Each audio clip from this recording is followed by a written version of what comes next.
The white rose petals scattered across the manicured lawn seemed to tremble as the distant sound of helicopter blades cut through the string quartet's melody. 300 guests in their finest attire turned from the flower-adorned altar toward the sound shielding their eyes against the afternoon sun. Garrett Blackwell, heir to one of the country's largest pharmaceutical empires, stood frozen at the altar. The color drained from his face as he recognized the sleek black helicopter descending on his family estate's helipad. His bride Camille clutched his arm, her diamond bracelet digging into his skin, but Garrett couldn't answer. The breath had left his body. The helicopter door opened. A woman in a tailored navy suit stepped out, her auburn hair dancing in the wind from the slowing rotors. She moved with the kind of confidence that comes not from privilege, but from survival, from having walked through fire and emerged with something stronger than what she'd lost. Then two small figures appeared behind her. Twins. A boy and a girl no older than 6, each holding one of her hands as they walked with practiced composure toward the wedding ceremony. Garrett's mother gasped audibly. Her husband Richard stood beside her, his face draining of color as he stared at the children. Because anyone could see it. Anyone with eyes could see what was unmistakable and undeniable. The children had Garrett's eyes. The same pale gray flecked with green, the same serious intensity that had defined the Blackwell family for 3 generations. But to understand why this woman appeared at this altar on this day with 2 children who carried a dead man's gaze in their living faces, we need to go back, 6 years back, to the night that Garrett Blackwell made the worst mistake of his life, and to a secret about his brother Bennett that wouldn't surface for 6 more years. A secret that, had Garrett known it then, would have changed everything. But the truth has its own schedule, and this particular truth had been waiting patiently in the dark for a very long time. 6 years earlier, Garrett and Serena Blackwell were the definition of a power couple. He was the brilliant heir to Blackwell Pharmaceuticals, a company his grandfather had founded in a small laboratory in Philadelphia and grown into a multinational empire worth billions. She was a biochemist whose research on cancer treatment protocols had already saved countless lives and earned her recognition in journals that most scientists only dreamed of publishing in. Their wedding had been the social event of the season 3 years prior, with their vows exchanged in the same garden where Garrett now stood with another woman. Their marriage had seemed perfect from every visible angle, passionate, supportive, built on mutual respect and a shared belief that medicine should serve people, not just shareholders. They traveled the world together. They donated millions to children's hospitals and cancer research foundations. And they were preparing to start a family, something Serena had been carefully planning with the precision she brought to everything in her life. But behind the polished surface of their partnership, storm clouds had been gathering for months. And those clouds had a name: Dominic Ashford. Garrett's childhood friend had joined Blackwell Pharmaceuticals as chief financial officer 18 months earlier, bringing his younger sister Camille into their social circle with a casualness that seemed entirely natural at the time. Dominic had been part of Garrett's life since they were boys at the same boarding school in Connecticut. He had been the one to sit with Garrett through the darkest chapter of the Blackwell family's history, the death of Garrett's older brother Bennett. Bennett Blackwell had died 3 years before Serena's expulsion. The official story was that Bennett had suffered a severe personal crisis. His wife had been unfaithful, or so everyone believed, and the betrayal had sent Bennett into a devastating spiral. He stopped eating, he stopped leaving his apartment, he stopped answering calls from everyone except Dominic, who faithfully visited him 3 times a week, who reported back to the family on Bennett's deteriorating condition with the grave concern of a loyal friend. And then one Tuesday morning, Bennett was gone. The family never spoke publicly about the specifics. The funeral was private. Garrett, who had worshipped his older brother, was shattered in a way that fundamentally altered his psychology. He developed what his therapist would later describe as a pathological fear of infidelity, a terror that the betrayal which had destroyed Bennett could reach into his own life and destroy him too. Dominic understood this fear. Dominic had watched it take root. And Dominic, as we will eventually learn, had planted the seed himself. But that revelation belongs to another hour. For now, what matters is that Garrett trusted Dominic Ashford more than he trusted anyone on earth, including his own wife. The Blackwell estate glittered under the evening lights as waitstaff in crisp uniforms circulated through the annual charity gala. Garrett watched his wife across the crowded ballroom, admiring how Serena commanded attention in her emerald gown as she discussed her latest research findings with a senator who chaired the health committee.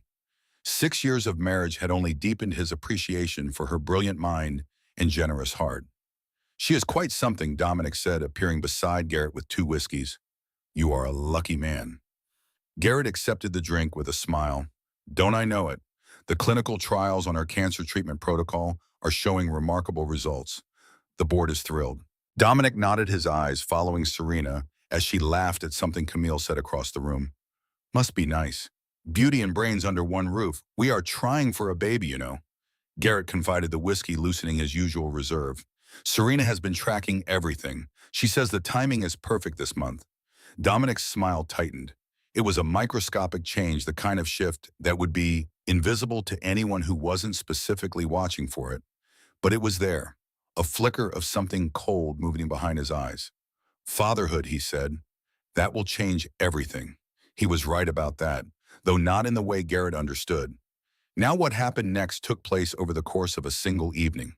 And I need you to pay close attention, because the speed of it, the surgical precision with which one man's life was dismantled, tells you everything you need to know about how long this plan had been in preparation.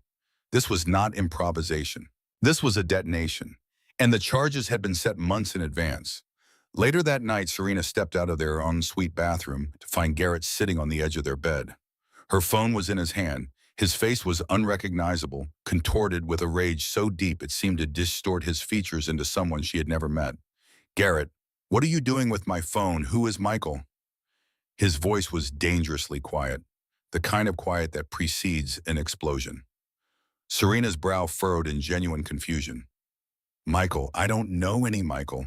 He thrust the phone at her, and what she saw on that screen would haunt her for years. Text messages she had never written. Intimate exchanges with a man she had never met. Explicit references to meetings in hotels in their own home during the weeks when Garrett traveled for business. 3 months of fabricated passion manufactured with such attention to detail that the conversations referenced real events, real locations, real details about the Blackwell household that only someone with inside knowledge could have known. 3 months, Garrett said, his voice cracking. 3 months you have been seeing him. In our bed, Serena, while I was traveling for work. Garrett, I have never seen these messages before. I do not know anyone named Michael. Her hands trembled as she scrolled through conversations that appeared to originate from her number, but contained words she had never typed, sentiments she had never felt, plans she had never made. His perfume was on your clothes. He knew things about our house that only someone who had been here would know. Garrett stood running his hands through his dark hair, pacing like a wounded animal in a cage too small to contain its pain. Julian found him. The private investigator confirmed everything. Julian. Serena's mind raced. You mean Dominic? Dominic found this investigator? Garrett paused, corrected himself. Dominic. Yes. He was looking out for me. Unlike my own wife. Garrett. These messages are fabricated. Someone planted them. Think about this logically. Why would I be unfaithful when we are actively trying to conceive a child? Why would I risk everything we have built? It was a rational argument, an airtight argument, the kind of argument that under normal circumstances would have given any reasonable person pause. But Garrett Blackwell was not operating under normal circumstances. He was operating under the shadow of his brother's ghost. Bennett had trusted his wife too. Bennett had believed in his marriage too. And Bennett was dead. My brother also believed his wife, Garrett whispered, and it killed him. Those 8 words sealed Serena's fate, because in that moment she understood that she was not fighting against evidence, however fraudulent. She was fighting against grief, against a wound so deep that no logic could reach it. Garrett was not seeing her. He was seeing Bennett's wife. He was reliving his brother's destruction and casting Serena in the role of the woman who had caused it. The bedroom door opened without a knock. Dominic entered with the confidence of a man who had been waiting just outside, timing his entrance with theatrical precision. Security found these in her car, he said, handing Garrett a small clear bag containing a man's wristwatch and a hotel keycard. I have never seen those before, Serena cried, reaching for Garrett, who jerked away from her as if her touch carried an electric charge. Get out, Garrett whispered. Then louder. Get out of my house. Garrett, please. I am your wife. I love you. Tears streamed down her face as Dominic signaled to security guards who were already waiting in the hallway, positioned there before the confrontation even began. Think about this. Why would I do this when we are trying to have a baby? This makes no sense. But rational thought had abandoned Garrett Blackwell. It had been replaced by a primal rage fueled by what appeared to be irrefutable evidence, amplified by the deepest wound he carried, and quietly orchestrated by the man standing beside him with a hand on his shoulder in apparent consolation. Within 30 minutes, Serena found herself standing on the driveway in her nightgown, watching as household staff threw hastily packed suitcases into the trunk of her car. Rain had begun to fall, the kind of cold, steady rain that soaks through fabric and settles into bone. Garrett watched from the balcony, above his face a stone mask. Dominic stood beside him, speaking quietly into his ear, with the practiced intimacy of a man who had been preparing for this role for months. As Serena turned to take one last look at the house that had been her home, something caught her eye. In a second-floor window, half hidden behind a curtain, Camille Ashford stood watching the scene below. And she was smiling. It was a small smile, barely visible in the dim light, the kind of expression that could be dismissed as a trick of shadow and rain. But Serena saw it clearly, and in that fraction of a second, something clicked in her mind. A connection she was too overwhelmed to fully process. A thread she would pull on later when the initial shock had faded, and her scientific mind began to reassemble the fragments of what had just happened. But that thread would have to wait, because what came next moved with the speed of a controlled demolition. Your access cards have been deactivated, the head of security informed her, his voice professional but his eyes uncomfortable. Your email accounts have been terminated. Your access to all company systems has been revoked. Your bank accounts will be frozen by morning. Mr. Blackwell suggests you do not attempt to contact him or anyone associated with the company. Serena sat in her car in the driveway for what felt like hours but was probably only minutes, gasping for breath between pulses that shook her entire body. Her phone buzzed with notifications. Access to her email revoked. Building access terminated. A preliminary notice of divorce proceedings filed by an attorney whose documents had clearly been prepared well before this evening. Think about that for a moment. Divorce papers ready to file within minutes of the confrontation. Legal documents that take days to prepare appearing within the hour. Security guards positioned in the hallway before the argument began. Every element of her expulsion had been choreographed in advance, waiting for the precise moment of execution. Serena drove through the rain with no destination, her mind cycling between disbelief and a growing terrible clarity. 5 miles from the estate, she pulled into a 24-hour pharmacy parking lot and sat trembling under the fluorescent lights. The clock on the dashboard read 3:17 in the morning. This could not be happening. There had to be an explanation. Someone had set her up. But who and why? Her mind returned to Dominic's behavior over the past months. The way he seemed to materialize whenever she and Garrett disagreed about anything. The subtle suggestions that perhaps Serena was working too much, traveling too often, not giving Garrett the attention he needed. Small comments that had seemed like friendly concern, but now viewed through the lens of what had just happened, formed a very different pattern entirely. And Camille, standing in the window, smiling. Then a wave of nausea hit her, a familiar sensation from the past few mornings that she had attributed to stress and lack of sleep. But now, sitting alone in a pharmacy parking lot at 3 in the morning, recently expelled from her own home and stripped of everything she had, another possibility presented itself. With trembling hands and a dread that went beyond anything she had felt that evening, Serena walked into the pharmacy under those harsh white lights and purchased a pregnancy test. 3 minutes later, standing in the pharmacy's sterile bathroom with fluorescent tubes buzzing overhead and a mop bucket in the corner, Serena stared at the result. Positive. She slid down the tiled wall to the cold floor, her nightgown soaking up water from the recently mopped surface, and pressed both hands against her still flat stomach.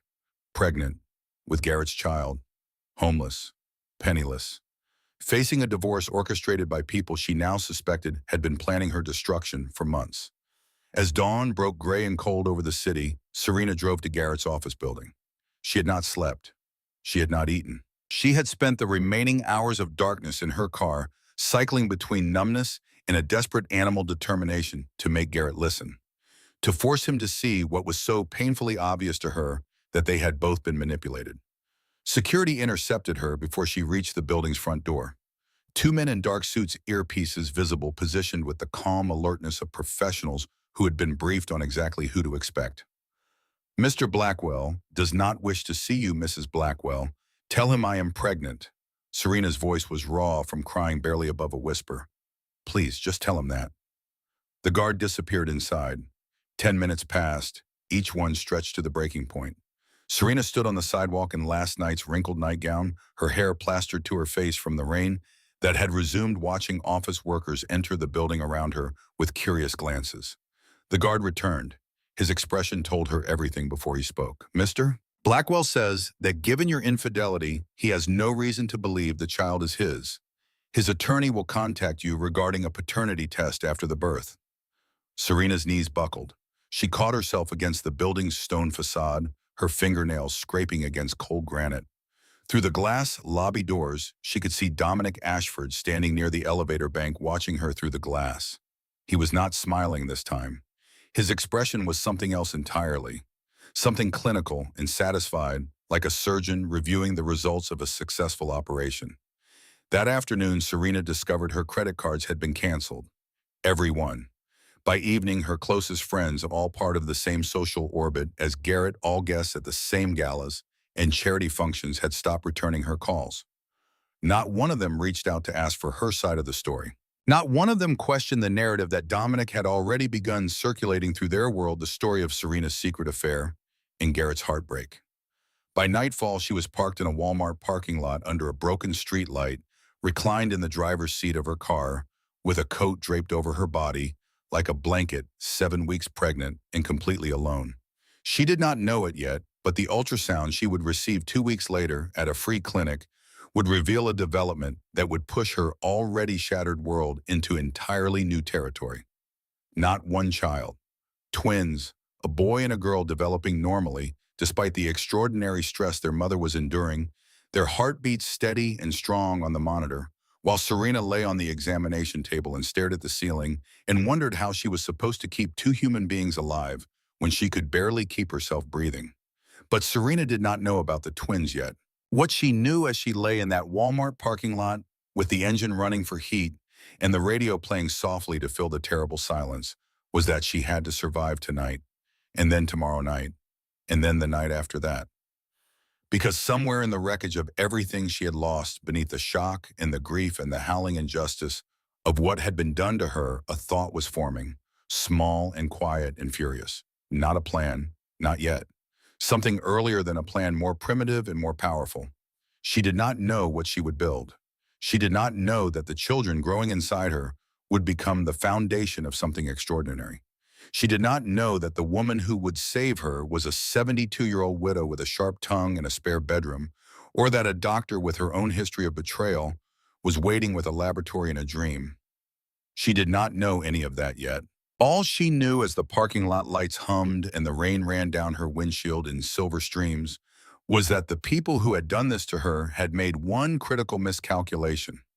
They had assumed she would break. And Serena Blackwell, biochemist, researcher, and now expectant mother of twins, lying in her car in a Walmart parking lot at 7 weeks pregnant, with nothing but a suitcase and a growing certainty that she had been framed, made herself a promise. She was not going to break. She was going to build. And what she built would be so extraordinary, so undeniable, so magnificent in its scope, that the man who had thrown her away would one day understand exactly what he had lost. Not because she told him, because the whole world would show him. But first she had to survive the winter. And that, as it turned out, would require the intervention of a woman named Dorothy Hargrove, who was too old to be intimidated by pharmaceutical empires, too stubborn to take no for an answer, and too wise to let a pregnant scientist die in a parking lot when there was a perfectly good spare bedroom sitting empty in her house. That part of the story begins tomorrow morning at 6:15 with the sound of knocking on a car window and a voice that would change everything. But we will get to Dorothy in a moment, because right now in this parking lot and in this rain, with these two tiny hearts beating beneath her own, Serena Blackwell is about to close her eyes and sleep for the first time in 36 hours. And while she sleeps, let me tell you something about the man she left behind, about what Garrett Blackwell does not know, about what Dominic Ashford has been hiding not just for months but for years, because there is a detail about Bennett Blackwell's death that no one has uncovered. a connection between Dominic's current scheme and a tragedy 3 years in the past. And when that connection finally surfaces, it will not just rewrite Serena's story. It will rewrite everything the Blackwell family thought they knew about the worst day of their lives. But that truth is still buried, and it will stay buried over 6 more years, waiting in the dark like a depth charge on a very long fuse, until the day a woman in a Navy suit steps out of a helicopter at a wedding and detonates it in front of 300 witnesses. For now, Serena sleeps. The twins grow, and the clock begins to count down toward the most spectacular reckoning the Blackwell family has ever seen. The first glimmer of hope came in the form of a 72-year-old widow with a sharp tongue and absolutely no patience for self-pity. Dorothy Hargrove, known to everyone as Dot, found Serena at 6:15 on a Tuesday morning. She had been walking to the pharmacy, the same 24-hour pharmacy where Serena had taken the pregnancy test 2 weeks earlier, when she noticed a woman hunched beside a car in the parking lot, vomiting onto the asphalt in the gray dawn light. Dot stood watching for exactly 4 seconds before making her assessment. "You are either pregnant or dying, dear," she observed with startling directness. "Either way, you need help. And you certainly cannot keep sleeping in that car. I can see the seat reclined from here, and the condensation on the windows tells me the engine has been running all night. That is both dangerous and expensive." Serena wiped her mouth and looked up at the elderly woman standing before her, in a quilted jacket and sensible shoes, regarding her with the calm appraisal of someone who had seen enough of life to be surprised by very little of it. "I am fine," Serena managed. "Just a stomach bug. Young lady, I raised a daughter, buried a husband, and survived 60 years in this country. I know what morning sickness looks like. Now my car is the blue one over there. You can follow me home, or you can continue sleeping in a parking lot. But I am making breakfast either way, and it seems foolish to eat alone when there is clearly someone nearby who needs feeding." Dorothy Hargrove was a widow who had lost her only daughter, Claire, to ovarian cancer 5 years earlier. Claire had been 34. She had fought for 2 years with a ferocity that still made Dot's chest ache when she thought about it, which was every single day. The bedroom Claire had used during her final months, the one Dot had kept exactly as Claire left it, because changing it felt like erasure, now had a new purpose. She offered Serena that room. "Just until you sort things out," she said with a matter-of-factness that left no space for the pride that might have caused Serena to refuse. "The towels are in the hall closet. Dinner is at 6. And if you need to vomit, the bathroom is to the left. Try not to miss the toilet." It was in Dot's modest home, a 3-bedroom ranch house in a quiet neighborhood 15 miles from the Blackwell estate, that Serena finally had space to think clearly about what had happened. Or at least that was the theory. In practice, the first 2 weeks at Dot's house were the darkest period of Serena's life. And I do not use that word lightly. Darker than the night of her expulsion. Darker than the parking lot. Darker than anything that had come before, because in the parking lot she had been running on adrenaline and shock, and those chemicals have a way of keeping a body moving even when the mind wants to stop. Now in the safety of Dot's spare bedroom with clean sheets and a warm meal, and someone who checked on her twice a day, the adrenaline drained away. And what was left underneath was something Serena had never experienced before. A despair so complete it felt like drowning in still water. No thrashing, no screaming, just a slow, quiet sinking. She did not eat for 3 days. She did not leave the bedroom for 5. She lay on Claire's bed and stared at Claire's ceiling and felt the twins moving inside her like tiny arguments against surrender, and she hated herself for not being strong enough to respond to them. On the 9th night at 2 in the morning, Serena sat at Dot's kitchen table and wrote a letter. It was addressed to Garrett. In it, she said that she was carrying his children twins and that she was unable to care for them. She asked him to take them after they were born. She said she would sign whatever documents were necessary to relinquish custody. She said she was sorry for being too weak to fight. She did not specify what she planned to do after giving the children away. She did not need to. The empty space at the end of that letter said everything. She left the letter on the kitchen counter and went back to bed. Dot found it at 5:15 in the morning when she came downstairs to make coffee, as she had done every morning for 40 years. She put her reading glasses on. She read the letter twice. She folded it carefully and placed it in her apron pocket. Then she made 2 cups of coffee, walked to the spare bedroom, opened the door without knocking, sat down in the chair beside the bed, and waited until Serena opened her eyes. My daughter Claire died of cancer at 34 years old, Dot said. Her voice was steady, but her eyes were wet. She wanted to live. She fought every single day for 2 years to stay alive, and the world took her anyway. She wanted more time, and she did not get it. Dot placed the letter on the bedside table. You are alive.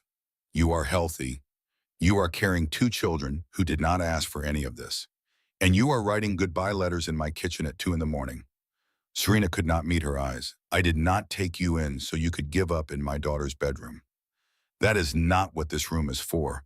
This room is for people who are going to stand up and fight because my Claire cannot fight anymore, and someone ought to be fighting in her place. The silence that followed lasted a long time. Dot did not fill it. She simply sat there, coffee growing cold in her hands, and waited. It was not courage that got Serena out of that bed. She would be honest about that in later years. It was shame. The shame of lying in a dead woman's bed, contemplating surrender when that dead woman had fought so hard for every breath. The shame of carrying 2 living children and writing letters about giving them away. Shame is not noble, but on that particular morning, it was effective. Serena got up.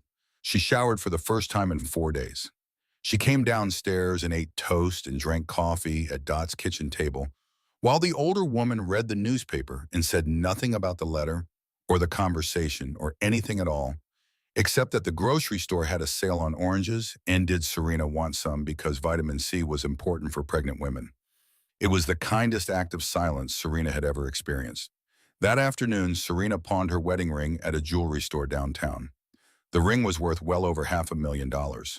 The pawn shop gave her $112,000, a fraction of its value, but enough. With that money, she bought a used laptop, paid Dot 3 months of rent over Dot's strenuous objections, set aside funds for prenatal care, and began the work that would define the next 6 years of her life. She started by creating a timeline. On the laptop screen in a spreadsheet that would eventually grow to over 400 entries, she documented every event leading to her expulsion. Every conversation with Dominic that now seemed calculated. Every moment Camille had appeared at exactly the wrong time. Every inconsistency in the evidence that Garrett had accepted without question. The picture that emerged confirmed what her instincts had been screaming since the moment she saw Camille smiling in that window. Dominic and Camille Ashford had orchestrated her destruction with the methodical precision of a military operation. But the question remained. Why? What could they possibly gain from removing her? The first answer seemed obvious. Camille wanted Garrett, wanted the wealth, the status, the Blackwell name, and Dominic wanted control of the company.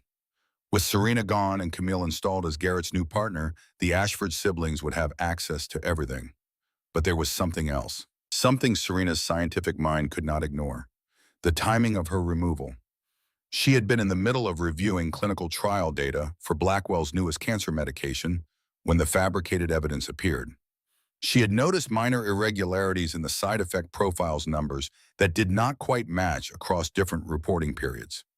She had mentioned them to her assistant and scheduled a deep review for the following week. A review she never conducted, because 3 days before it was scheduled, she was standing in a parking lot in her nightgown. The connection formed slowly like a photograph developing in chemical solution. But once it was clear, it was unmistakable. Dominic had not just removed her to install Camille.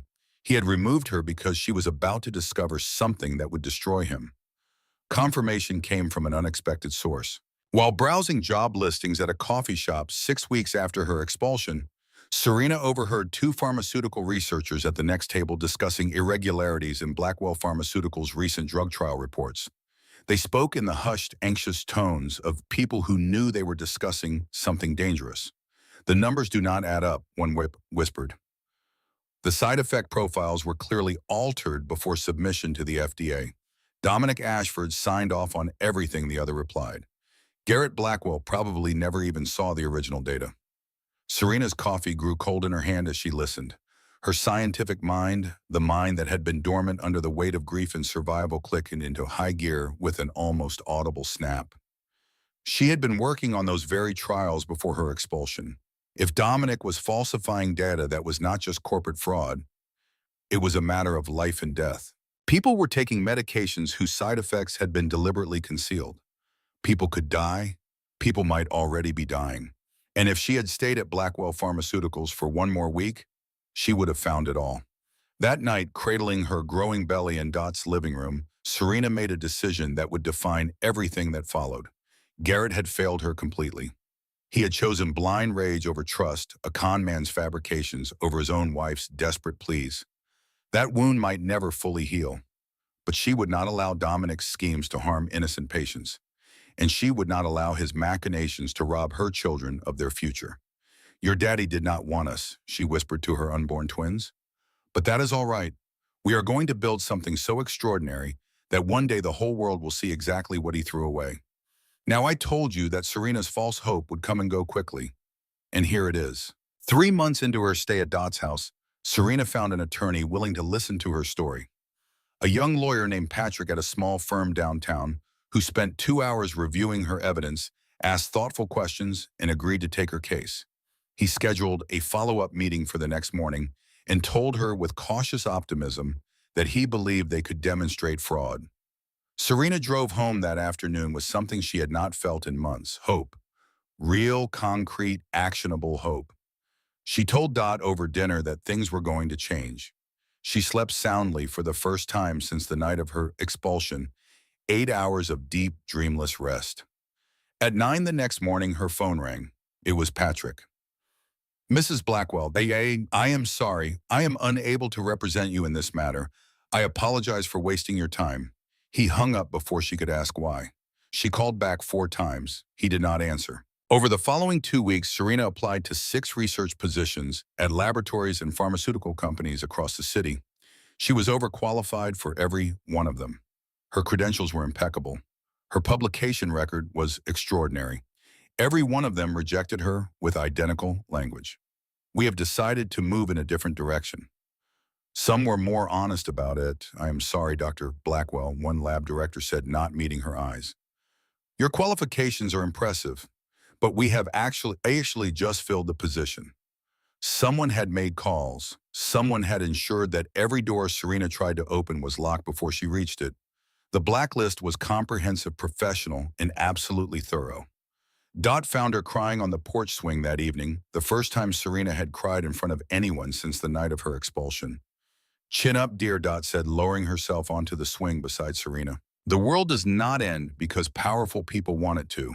It is not just Garrett," Serena explained. "No one will hire me. My research experience, my publications, none of it matters when Dominic Ashford tells them I am unstable." Dot considered this for a long moment, rocking the swing gently with one foot. Then perhaps she said, "You need to meet people who have never heard of Dominic Ashford." The next day, Dot drove Serena to a small community clinic, serving primarily low-income patients on the other side of the city. The waiting room was packed. The staff was overwhelmed. The equipment was outdated. And the woman who ran it was the most formidable person Serena had ever met. Dr. Ruth Pennington had left a prestigious research position at one of the country's top medical schools to serve patients who could not afford adequate health care. She was small, sharp-eyed, and possessed of an energy that seemed to reorganize any room she entered. "My friend Dr. Pennington does not care about pharmaceutical politics," Dot explained, as they walked through the crowded waiting room. "She only cares about helping people." After a 5-minute conversation about Serena's research background, during which Dr. Pennington asked questions that would have stumped most doctoral candidates, she offered Serena a part-time position analyzing patient data. "I cannot pay you what you are worth," Dr. Pennington warned, "and I see you are expecting twins." Serena nodded, surprised. "The way you are carrying, classic twin presentation. I delivered my share of babies before I specialized. Look, this is not glamorous work, but it is honest, and no one here will judge you for being pregnant and starting over. If that is what you are worried about." For the first time in months, Serena felt something other than grief. "When can I start?" The work was indeed unglamorous: organizing patient records, analyzing treatment outcomes, helping streamline the clinic's overwhelmed protocols. But it kept Serena's mind active, and more importantly, it gave her access to data. Real-world patient data from people taking medications manufactured by companies including Blackwell Pharmaceuticals. At 7 months pregnant, moving with the careful deliberation of a woman carrying twins, Serena walked into Dr. Pennington's cramped office with findings she could not ignore. There is a pattern in these cancer patients, she said, spreading charts across the desk. Patients taking Blackwell Pharmaceuticals' new medication are showing liver complications at 3 times the reported rate. Dr. Pennington studied the data with the intensity of a woman who had spent her career looking for exactly this kind of discrepancy. You are certain the sample size is small, Serena confirmed, but the pattern is unmistakable, and it matches what I overheard about falsified trial data months ago. This is more than corporate fraud, Doctor, Pennington said quietly. People are being harmed. Yes, we need to develop an alternative, Dr. Pennington said. Something safer, something that actually works the way Blackwell's medication was supposed to work before Dominic Ashford altered the numbers. That would take years, Serena said, and millions in funding. Dr. Pennington smiled. It was the first time Serena had seen her smile, and it completely transformed her face. Come with me, she said. There is something I want to show you. Dr. Pennington's home turned out to be a farmhouse on 12 acres outside the city, and behind the farmhouse in what had once been a large barn was a laboratory, not a makeshift workspace, a fully equipped state-of-the-art research facility with equipment that would have been the envy of any university in the country. My late husband was a successful man, Dr. Pennington explained, as Serena walked through the gleaming laboratory in stunned silence. He left me very comfortable. I use his inheritance to fund the research the big companies will not touch. Treatments for rare diseases. Affordable alternatives to medications that corporations price beyond the reach of the people who need them most. This is incredible, Serena whispered, running her hand along a centrifuge that cost more than most cars. It is also private, Dr. Pennington emphasized. No corporate oversight, no shareholders demanding quarterly profits at the expense of patient safety, no board members asking why the side effect profile was not adjusted to look more favorable. Just pure science applied to the problem of keeping people alive. She fixed Serena with an intense gaze. Your previous work on cancer treatment protocols was groundbreaking. I read every one of your published papers. What would you do if you had the freedom to continue that research your way without anyone looking over your shoulder, without anyone telling you to cut corners? The question awakened something in Serena that had been dormant since the night of her expulsion. The passionate researcher who had once believed she could change the world. The scientist who had married Garrett Blackwell, not for his money or his name, but because he had shared her belief that medicine should serve humanity. Why would you do this for me? Serena asked, suddenly suspicious. After months of betrayal, generosity felt dangerous. Because 20 years ago I was you, Dr. Pennington answered. Brilliant, betrayed, underestimated. The man who did it to me went on to become one of the most powerful executives in the pharmaceutical industry, selling medications at 20 times their production cost to patients who had no alternative. I have spent 2 decades building the resources and the knowledge to challenge that system. What I never had was a partner brilliant enough to help me do it. She glanced at Serena's belly. Consider it my investment in the next generation. Both kinds. 2 weeks later, Theo and Rosalind Blackwell entered the world in Dr. Pennington's clinic. Healthy, perfect, blissfully unaware of the extraordinary chaos surrounding their arrival. No birth announcement appeared in any newspaper. No proud father paced the waiting room. Just Dot dabbing tears of joy as she held the newborns with the practiced confidence of a woman who had done this before, and Dr. Pennington who had delivered them herself.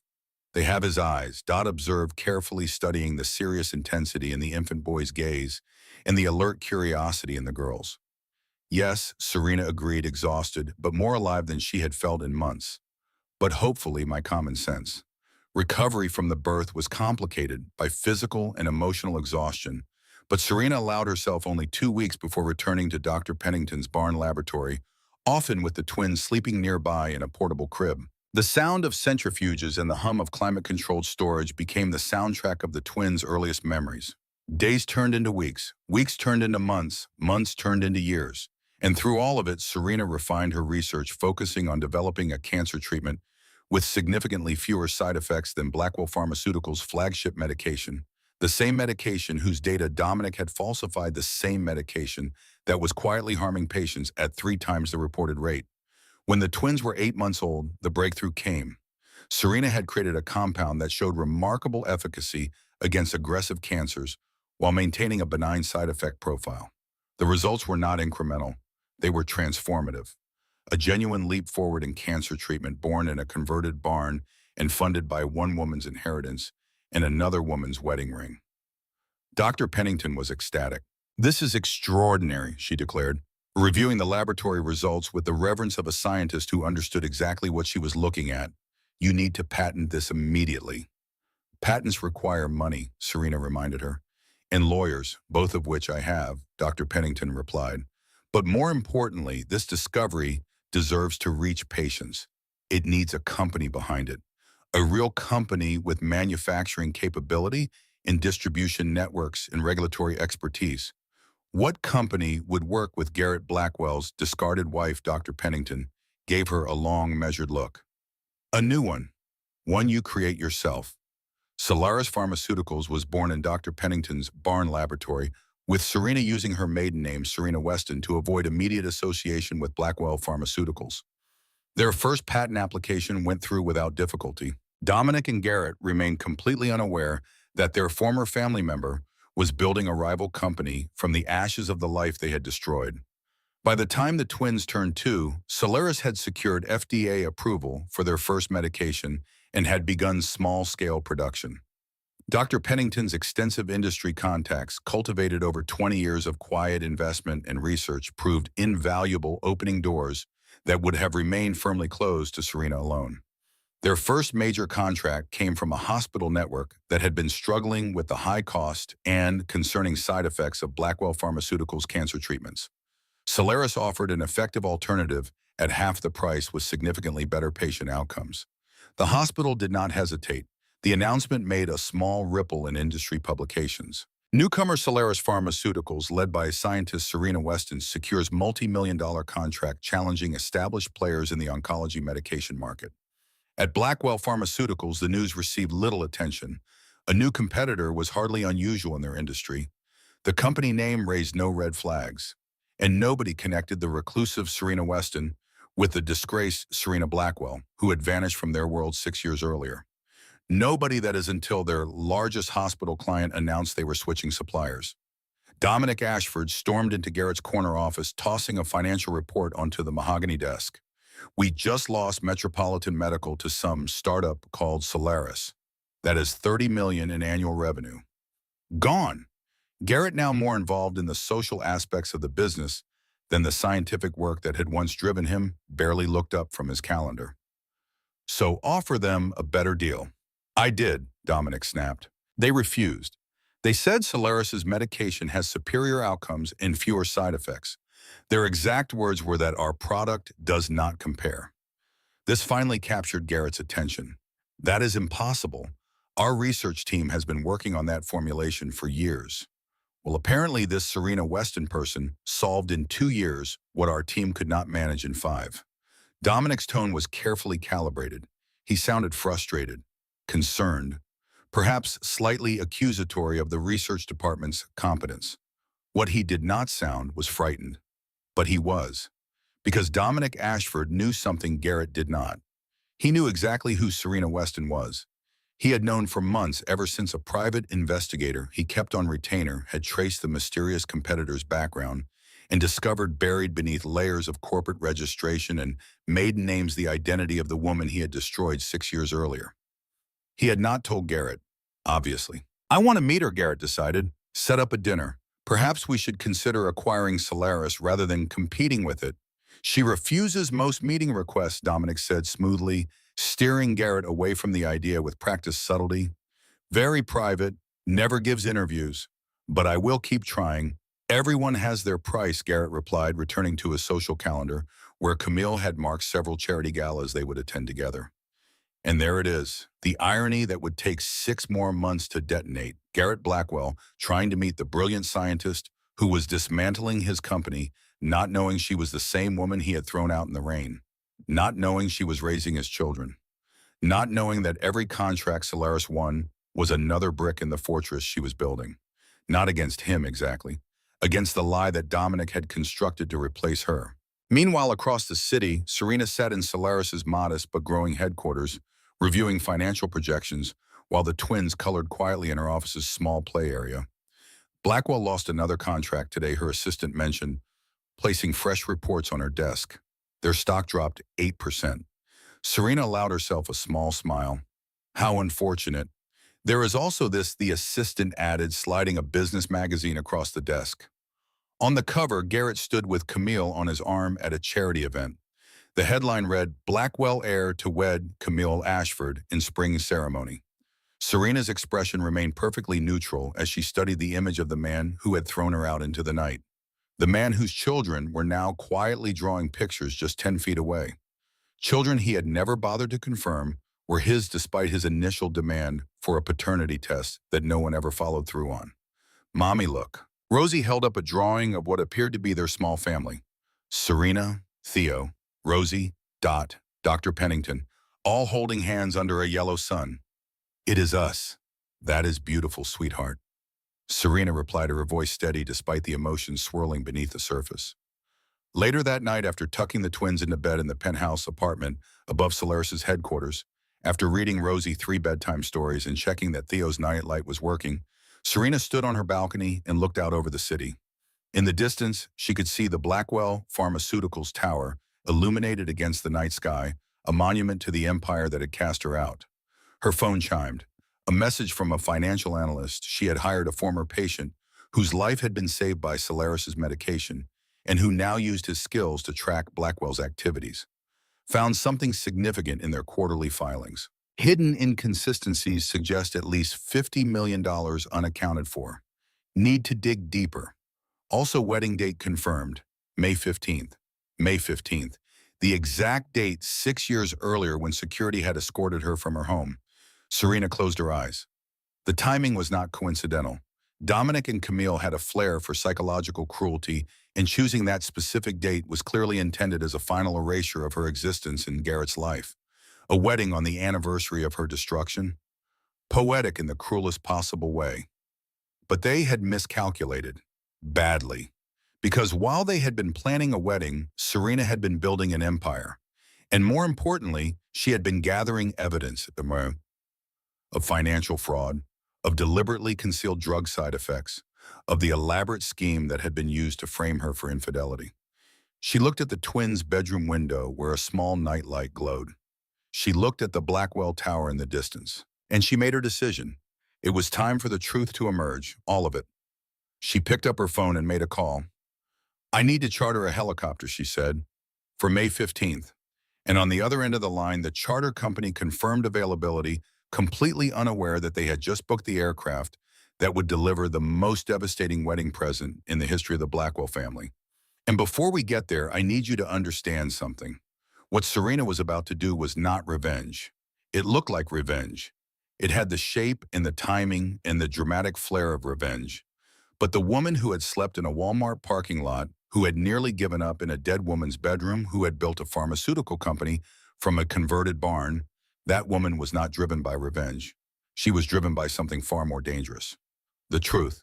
And the truth, as the Ashford siblings were about to discover, does not care about wedding schedules. Part 3, Judgment. The Blackwell estate had never looked more magnificent. Thousands of white roses adorned the garden where 300 guests had gathered to witness the union of Garrett Blackwell and Camille Ashford. String musicians played softly as guests settled into their seats, their murmured conversations creating a gentle hum of anticipation and social performance. Garrett stood at the altar, handsome in his tailored tuxedo, though close observers might have noticed something hollow in his eyes.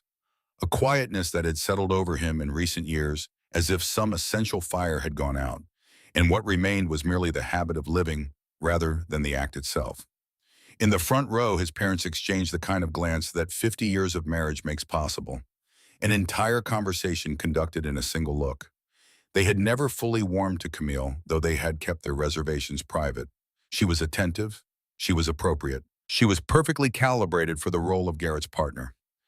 And yet, there was something about her that reminded Richard Blackwell of a house staged for sale.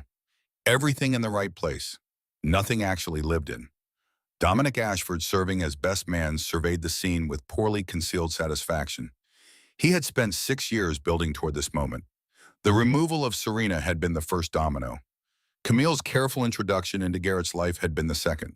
The systematic redirection of company funds into offshore accounts, the falsification of drug trial data, the strategic weakening of Blackwell's market position to make the company vulnerable to the kind of internal takeover he had been planning all along. These had been the third, fourth, and fifth. Within months of this wedding, once Camille had legal access to Garrett's personal holdings, the transfer would be complete. Dominic would control Blackwell Pharmaceuticals. Garrett would be left with a wife who did not love him, a company that existed in name only, and the very real possibility of criminal prosecution for financial crimes he had never committed, but whose paper trail led directly to his signature. Signatures that Dominic had been forging for years. The wedding officiant took his position. The music shifted to the bridal march. Camille appeared at the end of the aisle in a designer gown that cost more than most people's homes, walking with the measured grace of a woman who had rehearsed this moment not out of excitement, but out of professional thoroughness. And then the distant sound of helicopter blades. At first, guests assumed it was part of the celebration. Perhaps an elaborate entrance. Perhaps a surprise planned by the groom's family. But Garrett's expression of confusion quickly shifted to alarm as the black helicopter descended toward the estate's landing pad with the purposeful trajectory of an aircraft that knew exactly where it was going. "What is happening?" Camille demanded, reaching the altar. Her voice carried the sharp edge of someone whose carefully constructed plans were being interrupted by an unscripted variable. Garrett did not answer. Something about the helicopter seemed oddly familiar, though he could not have explained why. The ceremony paused. Security personnel moved uncertainly toward the helipad, unsure whether to intervene. No one had authorized this aircraft. No one had been informed of its arrival, and yet it landed with the confidence of an invited guest. Then the door opened, and she stepped out. Even from a distance, Garrett recognized her immediately. The world seemed to narrow to a single point. All 300 guests in the flowers and the string quartet and the woman in the wedding dress collapsing into irrelevance as his brain struggled to process what his eyes were reporting. Serena. His former wife. The woman he had cast aside 6 years earlier. She walked calmly from the helicopter across the manicured grass in an elegant navy suit that emphasized how little she had aged and how much she had changed. Her hair was different, shorter, and more deliberately styled. Her posture radiated a confidence that went beyond anything he remembered. This was not the woman he had married. This was someone who had been forged in a furnace he could not imagine into something harder and brighter than what had gone in. Then two small figures emerged behind her, a boy and a girl, holding her hands, looking around with curious expressions that mirrored Garrett's own childhood photographs with uncanny precision. "Oh my God." Garrett's mother rose from her seat, her hand pressed to her mouth, tears already forming. "Richard, look at them." Richard Blackwell stood beside his wife, his face white with the shock of a man who has just seen the impossible made visible. Because the children did not merely resemble his son. They were his son reflected and doubled his eyes, looking out from two small faces with the serious intensity that had defined 3 generations of Blackwell men. "They have his eyes," his mother whispered. "They have Garrett's eyes." The murmurs spread through the crowd like wind through tall grass as Serena and the children walked with measured deliberation toward the ceremony. The twins were impeccably dressed and remarkably composed for their age, staying close to their mother but studying the scene around them with the alert curiosity of children who had been told what to expect and were now assessing whether reality matched the briefing. Dominic moved first. He stepped forward from his position beside Garrett, his face contorted with a mixture of rage and something that looked very much like fear. "I will handle this," he said and signaled to the security team. "Remove her," but Serena's voice clear and calm and carrying across the now silent gathering with the precision of a woman who had spent 6 years preparing for this exact moment cut through his authority like a blade. "I would not do that if I were you, Dominic. Not unless you want your financial activities made public right now instead of in tomorrow's newspapers." Dominic's hand still raised to signal security froze in midair. Serena and the children reached the edge of the seating area. 300 pairs of eyes watched as she stopped the twins flanking her like small, solemn sentinels and addressed the man standing at the altar. "Garrett." Her voice carried no malice, no triumph, only the steady clarity of someone delivering testimony they had rehearsed until it was as natural as breathing. "Meet your children, Theo and Rosalind. The ones you never knew existed when you threw me out 6 years ago." The collective gasp from the assembled guests was audible across the garden. Garrett's mother pressed both hands to her mouth, tears streaming freely as she looked at her grandchildren for the first time. "That is impossible," Camille snapped, stepping forward in her wedding dress with the aggressive posture of someone defending territory. "She is lying, Garrett. Tell everyone she is lying." But Garrett could not speak. He was staring at the children, at the boy whose serious expression and thoughtful gray eyes were eerily unmistakably familiar, at the girl whose determined stance and direct gaze mirrored his own childhood photographs so precisely that it felt like looking at a memory made flesh. "DNA tests confirming their paternity have already been filed with the family court," Serena continued. Her tone remained measured, professional, each sentence landing with the weight of a document entered into evidence, "along with proof of how Dominic and Camille Ashford conspired to remove me from your life by fabricating evidence of infidelity. Remove this woman immediately." Dominic shouted at security, his composure finally cracking. "This is trespassing. This is harassment. Get her off this property." "I would not," came another voice, and Dr. Ruth Pennington emerged from behind the last row of chairs where she had been waiting with the patience of a woman who understood timing. "Not unless Blackwell Pharmaceuticals wants the FDA to receive our complete file on the falsified side effect profiles of your cancer medication tonight instead of next week." The crowd erupted. 300 of the city's most influential people, people who sat on hospital boards and pharmaceutical committees and investment panels, began speaking at once. Garrett's parents pushed past the confused security guards and moved toward the children. His mother knelt on the grass despite her expensive dress, lowering herself to the twins' eye level, with the instinctive gentleness of a grandmother meeting her grandchildren for the first time. "Hello," she said softly, her voice trembling. I would be your grandmother." Rosie, ever the bolder of the twins, studied the older woman with the careful assessment of a child who had been raised to think before she spoke. "You look like the pictures," she said finally, "the ones Mom keeps in our memory box." This simple statement, revealing that Serena had ensured the children knew their paternal family despite everything that had been done to her, broke something in Garrett's mother. She began to cry openly, reaching out a tentative hand that Rosie accepted with the surprising grace of a child who had been prepared for this moment by a mother wise enough to separate her own pain from her children's birthright. Garrett finally found his voice. "Serena, how? When?" "I was 7 weeks pregnant when you threw me out," she replied. Her tone remained measured, but beneath the composure, 6 years of suppressed emotion pressed against the wall she had built to contain them.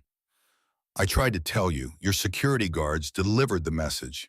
You said you wanted a paternity test after the birth, but no one ever contacted me."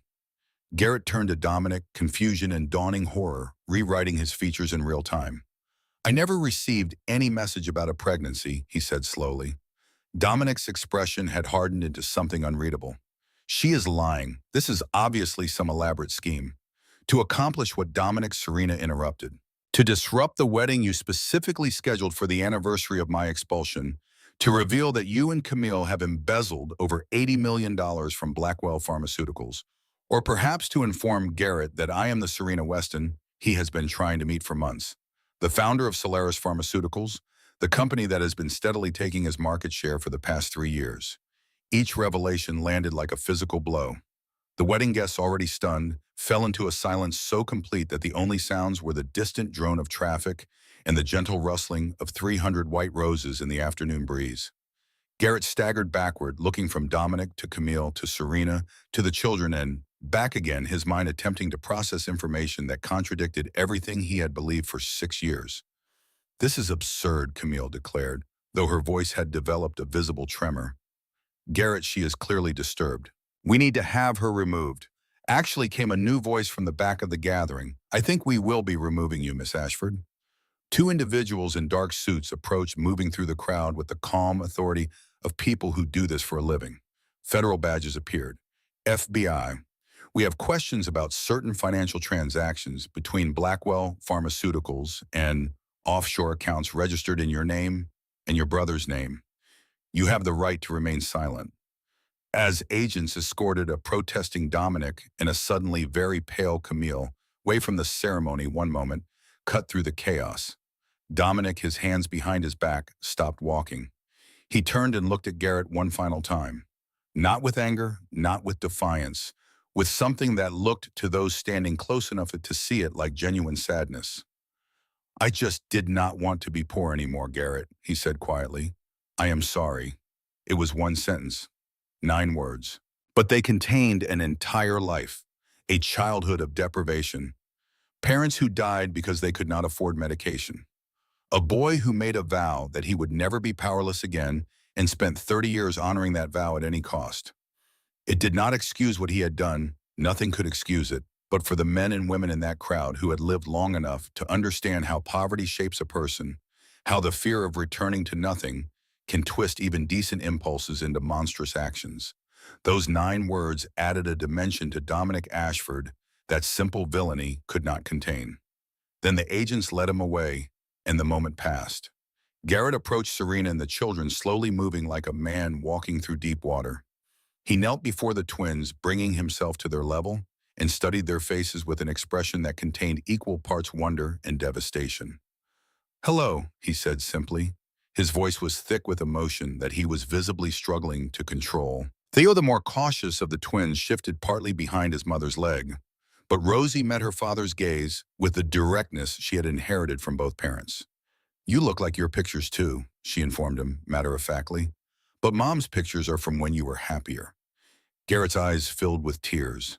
The observation was so precise, so casually devastating, in the way that only children can be, that it cut through every defense he had built over 6 years of living with a woman he did not love in a life constructed on a foundation of lies.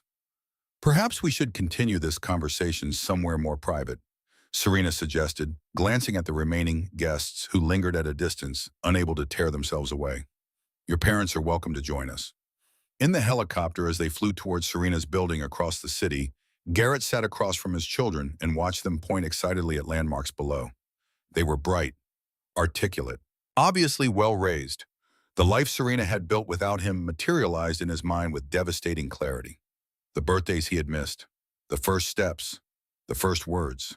6 years of memories he could never recover, growing in a garden he had never tended.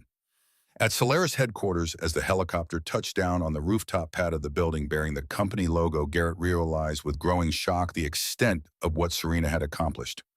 This was not a small startup.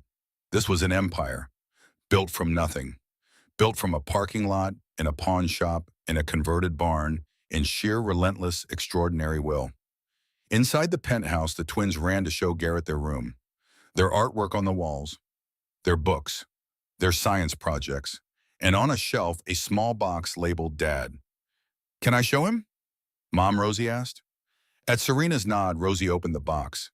Inside were newspaper clippings, photographs of Garrett from industry publications, even the announcement of Garrett and Serena's wedding from years before.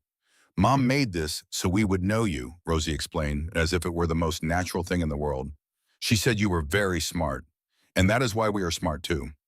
Garrett looked at Serena standing in the doorway of the children's room, and in his eyes was something beyond remorse. It was the recognition of a generosity so profound it defied everything he deserved. Despite everything he had done, despite every cruelty inflicted upon her in his name, she had ensured that his children knew him, knew his face, knew his achievements, knew that their intelligence was partly his gift to them. In the living room, the Blackwell parents sat in stunned silence as Serena opened a laptop and began showing them the evidence she had gathered over 6 years. Financial records documenting the systematic embezzlement of over $80 million, falsified drug trial data that had led to preventable patient harm, payment records from Dominic's private accounts to the man who had posed as Serena's imaginary lover, and a restraining order supposedly filed by Garrett that had prevented Serena from ever contacting him about her pregnancy. I never filed this, Garrett said, staring at the document in horror. I would never. Dominic forged your signature, Serena explained, just as he forged it on numerous company documents authorizing the release of medications with concerning test results. How could we not have known? Richard Blackwell asked, his voice heavy with a regret that seemed to age him visibly. Our own grandchildren. Then came the moment that changed everything, the moment Serena herself had not anticipated. The 7th twist in a story already saturated with revelations. Garrett was reviewing a folder of Dominic's financial records when he stopped. His hand turning a page went still. The color left his face in a way that was different from before. This was not shock. This was not anger. This was something deeper, something that reached backward through time and pulled the ground out from under 6 years of grief. "What is it?" Serena asked. Garrett did not answer immediately. He was staring at a series of communications buried in Dominic's archived files. Messages between Dominic and another person. Messages dated 3 years before Serena's expulsion. Messages addressed to Bennett. "These are," Garrett began, but his voice failed him. He tried again. "These are messages between Dominic and my brother, before Bennett died." Serena moved closer. She had never seen these documents. They had not been part of her investigation, which had focused on financial fraud and the fabrication of evidence against her. She had never looked at Dominic's communications from 3 years before her own story began. But Garrett was looking at them now. And what he read dismantled the last 6 years of his life more completely than anything that had happened at the wedding. The messages showed Dominic communicating with someone using language that was unmistakably manipulative, feeding Bennett information about his wife, specific details about alleged infidelity, photographs that, like the text messages on Serena's phone, appeared damning, but carried the unmistakable fingerprints of fabrication. Dominic had done it before. The same strategy, the same methodology, the same systematic destruction of a marriage through manufactured evidence of betrayal. Bennett's wife had never been unfaithful. She had been framed just as Serena would be framed 3 years later by the same man using the same playbook. Bennett's death was not simply the result of personal crisis. It was the result of Dominic Ashford running a dress rehearsal for the operation he would later execute against Serena, testing his methods, refining his techniques, learning from what worked and what did not. And Bennett, isolated from everyone who loved him by a web of lies spun by the man he trusted most, had not survived the experiment. Garrett made a sound that Serena had never heard before. It was not crying exactly. It was the sound of a foundation cracking, the sound of a man discovering that the worst thing that ever happened to his family, the event that had shaped his psychology and made him vulnerable to precisely the manipulation Dominic would later deploy against Serena, had been engineered by the same hand. "He killed my brother," Garrett whispered. "He practiced on Bennett, and then he did it to us." The room was silent. Richard Blackwell sat motionless, his face gray. Garrett's mother wept without sound. Serena stood watching the man who had once been her husband as he absorbed the most devastating revelation of his life. And for the first time in 6 years, what she felt was not anger or satisfaction or vindication. It was pity. She pitied him, not the way one pities the weak, the way one pities someone who has suffered a wound so deep that no amount of healing will ever fully close it. But pity did not change what needed to happen next. "Garrett," she said gently, "there is something else we need to discuss." She retrieved a folder from her desk and placed it before him. Inside was a detailed proposal for the merger of Solaris and Blackwell Pharmaceuticals, a plan that would preserve 4,000 jobs, maintain patient access to critical medications, and allow for an orderly corporate transition while the legal proceedings against Dominic and Camille worked their way through the courts. Garrett opened the folder with trembling hands. He scanned the proposal with the attention of a man searching for something to hold on to, something solid in a world that had just liquefied beneath his feet. "You prepared all of this," he said quietly, "for the company that destroyed your life." "It was my company too," once Serena replied, "and those employees and patients did nothing wrong. They should not suffer because of what Dominic did." He looked up at her, the man she had loved, the man who had failed her so completely that the failure had become the foundation of everything she had built since. "And us," he asked, "is there any possibility that we could?" "No," Serena's voice was firm but carried no cruelty. "That part of our story ended the night you chose to believe Dominic over me. I have built a life I am proud of, Garrett. The twins and I are happy." Garrett nodded. He accepted her answer with a dignity that the man who had expelled her 6 years earlier could never have summoned. Because that man had been governed by fear and rage. This man, the one sitting in Serena's living room, surrounded by evidence of his own failure, had been broken open by loss in a way that left space for something better. "I understand," he said. "I just need you to know how deeply I regret what happened. If I could go back—" "We cannot go back," Serena said. "We can only go forward. For the children's sake. I hope we can build something civil, something stable, something they deserve." Dr. Pennington, who had been standing quietly near the doorway through the entire exchange, caught Serena's eye. And in that look between two women who understood betrayal and survival, and the long, patient work of building something worthwhile from wreckage, there was an acknowledgement that needed no words. Serena had won, not by destroying Garrett or demolishing his company, not by the dramatic satisfaction of a public humiliation at a wedding, though that had been a necessary instrument of justice. She had won by creating something so extraordinary from the ashes of her destruction that it transformed everyone it touched, including in the end herself. 1 year later, the twins' 7th birthday was held in the garden of Garrett's new home, a comfortable house with a sprawling yard perfect for the space-themed party Rosie had demanded. Garrett had consulted with Serena for weeks about the arrangements, learning the rhythms of co-parenting with the humility of a man who understood he was being given a privilege he had not earned. Dot Hargrove and the elder Blackwells had formed an unlikely alliance, the 73-year-old widow and the pharmaceutical dynasty matriarch, discovering a shared directness that bordered on the combative, but was rooted in absolute devotion to the twins. "You spoil them," Dot told Garrett's mother, watching her arrange an elaborate display of space-themed decorations. "I am making up for 6 years," Eleanor Blackwell replied. "That is not how grandparenting works. You cannot retroactively spoil a child. Watch me." At the party, as children chased each other through the yard, and Theo carefully cataloged his birthday presents in a notebook, Serena stood at the edge of the garden and watched. Garrett was helping Rosie adjust a telescope he had arranged for the evening's stargazing session. His parents were in deep conversation with Dot, who was telling them with characteristic bluntness exactly what she thought of their parenting advice. Dr. Pennington was explaining the chemical composition of stars to a group of fascinated 7-year-olds. Graham Pennington.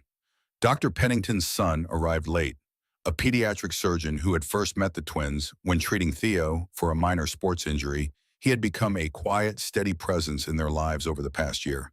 He had canceled a medical conference to be here.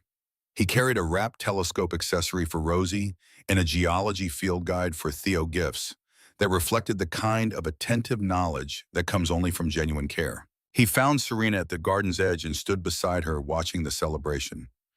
"You did this," he said simply. "I had help," Serena replied. Their hands brushed. Neither pulled away. Garrett noticed. From across the garden, assembling a model rocket with Theo, he watched the small intimacy between his former wife and the surgeon, and what crossed his face was not jealousy. It was something more complicated and more generous. The recognition that Serena deserved every good thing the world could offer her, including things he could no longer provide. Later, as the party wound down and the children were herded inside for cake, Garrett found a moment alone with Serena. "He is a good man," Garrett observed, nodding toward Graham. "Yes," Serena agreed. "The children are comfortable with him." They are. A silence settled between them. Not uncomfortable, not intimate. Something new. The quiet understanding of two people who had been through the worst of each other and emerged not as lovers, not as enemies, but as parents bound by the extraordinary children they had somehow against all odds raised into happy, brilliant, generous human beings. "If he makes you happy," Garrett said carefully, "do not let the past stand in the way of that." The simple sincerity of his words surprised her. This was another marker of how much Garrett had changed in the years since the wedding. The ability to genuinely wish for her happiness, even with someone else, even knowing what he had lost. As the party ended and the last guest departed, Theo paused at the door. "Wait," he said seriously. "We forgot the family photo. We are supposed to take one after every birthday. It is our tradition." Rosie was already setting up the camera. Everyone by the garden wall. "Hurry up." They assembled as directed. Garrett and Serena with the twins between them. Dot and the Blackwells and Dr. Pennington arranged around them. Graham standing beside Serena with the easy comfort of a man who had found his place in an unusual family. The timer counted down. Rosie beamed. Theo smiled his serious smile. And the camera flashed, capturing a moment that would have seemed impossible 2 years earlier. Not a perfect family, not by any conventional measure, but one forged through betrayal and survival, and the extraordinary stubbornness of a woman who refused to let the worst moment of her life define all the moments that followed. That evening, after the children were asleep and the house was quiet, Serena's phone chimed with a message from Garrett. He had sent the family photo. Beneath it, a single line of text. "Not what either of us imagined, but perhaps better than what we planned. Thank you for showing me that the most powerful revenge is not destruction. It is creation. Serena studied the image. Her children's faces bright with the uncomplicated joy that only comes from being thoroughly, completely loved. The unusual extended family arranged around them. The garden where 1 year ago she had arrived by helicopter to dismantle a wedding and deliver the truth. She looked at the photo for a long time. Then she looked at her hands. The same hands that had trembled holding a pregnancy test in a pharmacy bathroom at 3 in the morning. The same hands that had written a letter of surrender in Dot's kitchen. The same hands that had built a pharmaceutical company in a converted barn, developed a cancer treatment that was saving lives and raised two children who knew their father's face from a box of photographs their mother had kept even when she had every reason to burn them. Those hands were steady now. And if you had asked Serena Blackwell on that quiet evening after her children's 7th birthday, what the secret of her story was, the real secret, the one beneath the corporate success and the dramatic revelations and the helicopter landing at the wedding, she would have told you this. It was not about revenge. It was never about revenge. Revenge is destruction, and destruction is easy. Any fool can burn something down. The hard thing, the thing that requires every ounce of strength and intelligence and stubborn, unreasonable hope that a human being can summon, is to take the worst thing that ever happened to you and build from it something so extraordinary that it transforms not just your own life, but the lives of everyone it touches. That is not revenge. That is resurrection.